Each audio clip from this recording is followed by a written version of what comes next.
जी हाँ, अज आपां गल करदे हां बूस्टर दे बारे च। बूस्टर की है?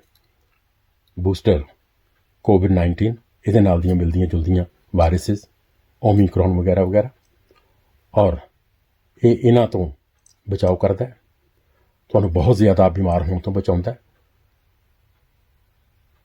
जेकर तुसीं हाले दोवें टीके नहीं लगवाए तां हाले भी लेट नहीं, तुसीं दोवें टीके लगवा सकदे हो। हाँ, जेकर दूसरा टीका लगवाए नूं तुहानूं 3 महीने हो गए ने, 91 डेज़ हो चुके ने, तुहाडी उम्र 18 साल या उस तो वध है, तां तुसीं बूस्टर लगवाउण वास्ते बुकिंग करवा सकदे हो।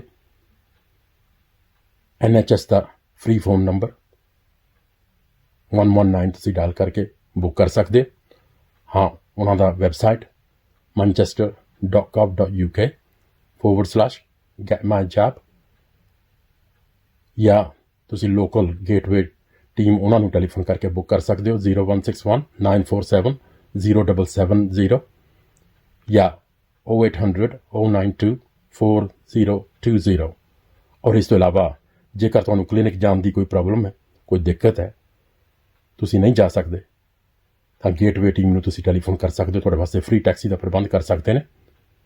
टैलीफोन नंबर उन्हां दा एक बारी फिर 0161 947 0770। Thank you.